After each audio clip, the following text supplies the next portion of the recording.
Hello दोस्तों, नमस्कार। मैं प्रखर स्वागत करता हूं आपका एक और शानदार वीडियो में।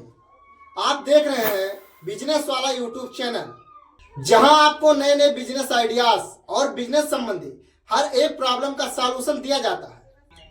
तो प्लीज आप लोग इस चैनल को सब्सक्राइब जरूर कर लें और नए नए बिजनेस आइडियाज पाने के लिए बेल आइकन को प्रेस करना ना भूलें और इस वीडियो को लाइक और शेयर जरूर करें। तो चलिए वीडियो शुरू करते हैं। आज हम लोगों का टॉपिक होने वाला है ग्रामीण क्षेत्र में रहने वाले उन लोगों के लिए जो ग्रामीण क्षेत्र में रह रहे हैं और कुछ नया करना चाह रहे हैं, कोई ना कोई बिजनेस करना चाह रहे हैं, उनके लिए वीडियो काफी इंपॉर्टेंट होने वाला है। आज मैं बताने वाला हूं ग्रामीण क्षेत्र में टॉप 10 बिजनेस आइडियाज के बारे में। मैं आपको बताता चलूं, मैं अगर कोई भी चीज आपको बता रहा हूं या आगे भविष्य में बताऊंगा तो उस पर मैंने पूरी रिसर्च के साथ पूरे जानकारी और जो उसके नफा और नुकसान होते हैं हर तरीके को दिमाग में रखकर आपके साथ कोई भी जानकारी शेयर करूंगा। मगर फिर भी आप लोगों से अनुरोध है कि अगर आप लोग कोई भी काम करना चाहते हैं तो उस पे आप अपने पॉइंट ऑफ व्यू और अपने नजरिए से उसको देख ले, समझ ले, तब कोई काम चालू करें। क्योंकि हो सकता है कोई चीज जो किसी क्षेत्र में बहुत अच्छी तरीके से चल रहा है वो आपके क्षेत्र में बिल्कुल भी ना चले। तो इसीलिए अपने क्षेत्र और अपने लोगों के तरीकों को देखते हुए कोई भी काम शुरू करें। चलिए वीडियो शुरू करते हैं। तो सबसे पहले यहाँ पर हम लोग देखते हैं टेंट हाउस।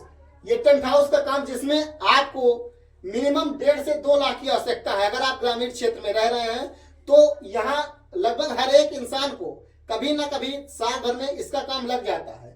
तो ये एक अच्छा खासा बिजनेस है जो रन करने वाला है। और इसमें आपको सबसे बड़ी बात यह है कि सिर्फ एक बार पूंजी लगानी है। एक बार अपना पूंजी लगा दीजिए, उसके बाद आप इसको चलाते रहिए, अपने दुकान को आगे बढ़ाते रहिए। तो ये बहुत बढ़िया बिजनेस है जिसमें आपको 1.5 से 2 लाख की आवश्यकता लगेगी। यानी स्टार्टिंग 1.5 से 2 लाख अगर आपके पास है तो आप इस बिजनेस को कर सकते हैं। ये ग्रामीण क्षेत्र में बहुत अच्छी तरीके से चलने वाला बिजनेस है। यहाँ आप देखते होंगे ग्रामीण क्षेत्र में लगभग किसी ना किसी को छोटा मोटे से बड़े कार्यक्रम तक हर जगह टेंट हाउस की आवश्यकता लगती है। तो ये बिजनेस आपके लिए बहुत ही शानदार होने वाला है। अच्छा, एक चीज और देखिए, मैं यहाँ पर पैसे के हिसाब से यहाँ पर देखिए, आप सबसे पहले मैंने सबसे ज्यादा, उसके बाद ये नीचे आके देखिए 10,000। यानी जिस तरीके से आपके पास पूंजी है उसी तरीके से आप बिजनेस चुन सकते हैं इन 10 बिजनेस में से। देखिए यहाँ पर दूसरा है खाद बीज का दुकान। यानी आप ग्रामीण क्षेत्र में देखते होंगे कि ग्रामीण क्षेत्र मतलब खेती ही है। तो वहां पर हर एक के पास कोई ना कोई छोटा मोटा या बड़ा हर तरीके का किसान आपको मिल जाएगा। तो वहां पर ये बहुत ही शानदार बिजनेस है, खाद बीज की दुकान। इसके लिए आपको 1.5 लाख से 2 लाख की आवश्यकता लगने वाली है। यानी अगर आप खाद और बीज की दुकान खोल रहे हैं तो आपको 1.5 से 2 लाख की आवश्यकता लगने वाली है, जो स्टार्टिंग में बता रहा हूं। मतलब इसमें आपके ग्राहक संतुष्ट हो जाएंगे। 1.5 से 2 लाख रुपए अगर आपके पास है तो आप ये दुकान खोल सकते हैं। बहुत ही अच्छा बिजनेस है, खासकर ग्रामीण एरिया में बहुत ही शानदार बिजनेस है। इसके बाद आप देखिए, मैंने तीसरे नंबर पर रखा है कपड़ा साफो, यानी कपड़े की दुकान। आप ग्रामीण एरिया में अगर रह रहे हैं तो कपड़े की दुकान बहुत ही शानदार तरीके से चलने वाली है। बस आपको करना यह है कि आपको डिमांड देखनी है कि वहां पर किस तरीके का डिमांड है। वहां आप डिमांड देख लीजिए कि किस तरीके का फैशन का डिमांड है, बस उसी तरीके से कपड़ा रखिए, आपकी दुकान बहुत ही जबरदस्त चलेगी। इसके लिए आपको 1 लाख से 1.5 लाख रुपए तक की आवश्यकता लगने वाली है। यानी 1 लाख से 1.5 लाख अगर आपके पास पूंजी है तो आप कपड़े की दुकान खोल सकते हैं। इसके बाद मैंने चौथे नंबर पर रखा है साउंड सर्विस। जी हाँ, साउंड सर्विस। आप देखते होंगे ग्रामीण क्षेत्र में हर किसी के घर कोई ना कोई छोटा मोटा कार्यक्रम पड़ता है और वहां जो सबसे पहले आवश्यकता होती है वो साउंड की होती है। जब तक साउंड बजेगा नहीं तब तक पता चलेगा नहीं कि इनके घर कार्यक्रम है। तो इसीलिए साउंड हर घर में सबसे पहले बजाया जाता है अगर कोई कार्यक्रम होता है। तो यहाँ पर ये बिजनेस भी बहुत ही शानदार चलने वाला है। इसके लिए आपको 60,000 से 1 लाख यानी 50-60 हजार रुपए आपके पास हो, वहां से लेके 1 लाख रुपए तक की आवश्यकता लग सकती है। जिस तरीके से आप यहाँ पर स्टार्टिंग आपके लिए बहुत ही शानदार हो जाएगा। अगर 1 लाख रुपए आप लगा देंगे तो आपके पास लगभग हर तरीके का साउंड मौजूद रहेगा। तो ये ग्रामीण क्षेत्र में शानदार तरीके से काम करने वाला बिजनेस साउंड सर्विस भी है। इसके बाद जिम सेंटर। जी हाँ, जिम सेंटर आप देख कर थोड़ा सा कंफ्यूज होंगे कि ये सिटी में चलेगा या ग्रामीण क्षेत्र में चलेगा। मगर अब आजकल जब से मोबाइल का चलन आया है, ग्रामीण युवा भी अपने डोले सोले दिखाना चाहते हैं, मगर दिखाने से पहले उन्हें उसको बनाना पड़ेगा। इसके लिए उन्हें जिम सेंटर जाना पड़ेगा। मगर ग्रामीण इलाके में जिम सेंटर न होने के कारण बहुत से युवाओं के सपने उनके मन में ही दफन हो जाते हैं। किंतु अगर आप जिम सेंटर डाल देते हैं तो मैं गारंटी के साथ कहता हूं ये बहुत ही शानदार बिजनेस होने वाला है। ग्रामीण क्षेत्र में बहुत ही नंबर 1 का बिजनेस रहेगा। इसके लिए आपको बहुत ज्यादा पैसों की आवश्यकता भी नहीं है। बस आपको सिर्फ 30,000 से 50,000 रुपए अगर आपके पास है तो आप जिम सेंटर खोल सकते हैं। और इसको चलाने के लिए बस एक चीज की ध्यान रखनी है आपको कि ग्रामीण क्षेत्र में जो बच्चे होते हैं उनके पास पैसों की थोड़ी तंगी होती है, तो आर्थिक रूप से आपको इतना ज्यादा फीस नहीं हाई करना है कि वो परेशान हो जाए और ना दे सके। बल्कि आप जब एक बार 50,000 रुपये आप लगा देंगे तो ऐसी चीज है कि बार बार उसमें कोई नई पूंजी नहीं लगानी है। एक बार आप पूंजी लगा दिए उसी से आप पैसा कमाएंगे। तो अगर आप 50,000 लगा दिए हैं तो उसे साल भर में मत निकालने की बजाय उसे 2 साल में निकालने की कोशिश करिए, बहुत ही शानदार तरीके से चलेगा।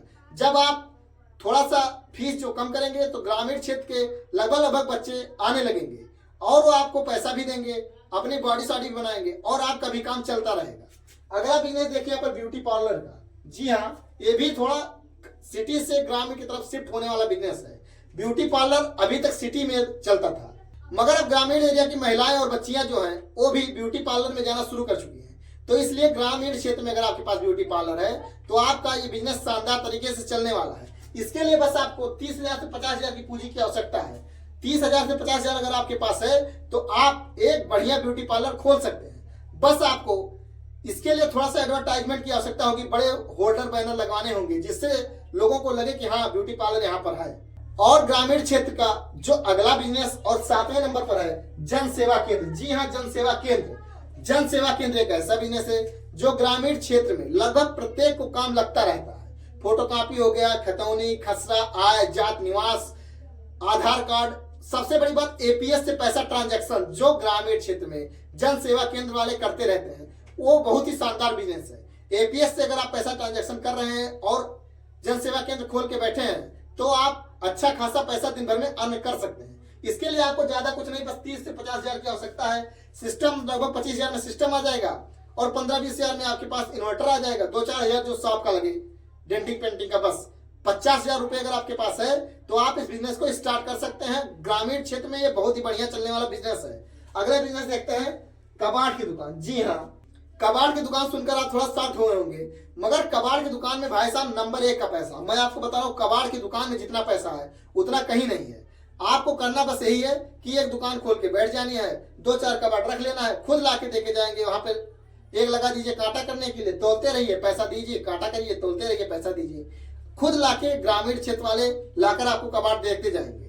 तो ये एक अच्छा बिजनेस है जो ग्रामीण क्षेत्र में आप कर सकते हैं। इसके लिए आपको बहुत पूंजी की भी आवश्यकता नहीं है। इसमें आप सिर्फ 50,000 रुपए अगर आपके पास है, स्टार्टिंग पूंजी की बात कर रहा हूं, तो आप इसको स्टार्ट कर सकते हैं। बस आपको करना यह है कि 50,000 का हफ्ते भर में मान लीजिए उसको ले जाके बाहर बेच आइए, 50,000 का मान लीजिए उसको ले जाके बाहर बेच आइए, तो 50,000 रुपए में आप इस बिजनेस को स्टार्ट कर सकते हैं। अगला बिजनेस देखते हैं यहाँ पर होटल शॉप। अब होटल शॉप से मतलब ये नहीं है कि मतलब आप वहां पर रुकने ठहरने की व्यवस्था दीजिए। ग्रामीण क्षेत्र में होटल का मतलब होता है चाय, पकौड़ी, नमकीन, ये सब मिले वही होटल शॉप है। तो अगर आप ग्रामीण क्षेत्र में चाय बेच रहे हैं, पकौड़ी, नमकीन, मिठाई जो छोटी मोटी ग्रामीण क्षेत्र की होती है वो अगर आप बेच रहे हैं उसे ही ग्रामीण क्षेत्र में होटल कहा जाता है। वही मैंने यहाँ पे मेंशन भी किया है। ये होटल 5 स्टार और 7 स्टार होटल की बात मैं नहीं कर रहा हूँ, वही होटल है ग्रामीण क्षेत्र वालों के लिए, उसी को मैंने मेंशन कर दिया है यहाँ पर। तो अगर आप वो खोलते हैं दुकान तो आप दिन भर में अच्छा खासा रुपया निकाल के जाएंगे। इसके लिए आपको बहुत रुपए की आवश्यकता नहीं, मात्र 20,000 रुपए की आवश्यकता है। अगर आपके पास 20,000 रुपए का है तो आप होटल खोल सकते हैं ग्रामीण क्षेत्र में और दिन भर में आप अच्छा खासा पैसा अर्न कर सकते हैं। और अब आखिरी बिजनेस देखते हैं जो फास्ट फूड स्टॉल है, फास्ट फूड शॉप या फास्ट फूड स्टॉल। जी हाँ, ग्रामीण क्षेत्र में जो इस वक्त सबसे ज्यादा विकसित और सबसे ज्यादा चलने वाला बिजनेस है वो इस वक्त फास्ट फूड का ही है। ग्रामीण क्षेत्र में लगभग प्रत्येक बच्चे और बुजुर्ग और महिलाएं सबको फास्ट फूड का लत लगा है। उन्हें फास्ट फूड खाना ही है दिन भर में। तो फास्ट फूड खाने के लिए कहाँ जाएंगे? दुकान पे। और अगर वहीं पे दुकान आपका रहा तो यकीन मानिए कि आपको दिन भर में अच्छा खासा अर्निंग होने वाला है। तो फास्ट फूड की दुकान आपके लिए बहुत ही बेटर ऑप्शन है। इसमें आपको बहुत ज्यादा नहीं, बस 10,000, मात्र 10,000 सबसे कम पूंजी में आप इस बिजनेस को स्टार्ट कर सकते हैं। इसमें अगर आप 10,000 लगा देते हैं तो आपको अच्छा खासा फास्ट फूड की जो दुकान होती है वो बनकर तैयार हो जाएगी। उसमें आप फास्ट फूड बेचकर दिन भर में अच्छा खासा पैसा अर्न कर सकते हैं। तो ये रहा जो ग्रामीण क्षेत्र में टॉप 10 बिजनेस है जिसे आप कर सकते हैं। हो सकता है बहुत से बिजनेस छूट गए हों जो मैं आगे भी बताता रहूंगा। और इस चैनल पर समय समय पर मैं किसी ना किसी दुकानदार का इंटरव्यू लेकर आता रहूंगा, जो ग्राउंड रिपोर्टिंग जिसे कहते हैं, जिससे आप समझ जाएंगे कि क्या करना पड़ेगा, कितना रुपए लगाने पड़ेगा, कितना मुनाफा हो रहा है, यानी दुकानदार दिन भर में कितना कमा रहा है। वो सब मैं उससे डायरेक्ट बात करके आपके सामने वीडियो लाता रहूंगा। तो अगर आपको उस तरीके का वीडियो चाहिए और बिजनेस संबंधी हर एक प्रॉब्लम का सलूशन चाहिए तो इस चैनल को सब्सक्राइब जरूर कर लें और रोज नए नए बिजनेस आइडियाज को जानने के लिए चैनल को सब्सक्राइब करके बेल आइकन को प्रेस करना ना भूलें और इस वीडियो को लाइक और शेयर करें। मिलते हैं आपसे जल्द ही किसी और वीडियो के साथ, तब तक के लिए जय हिंद।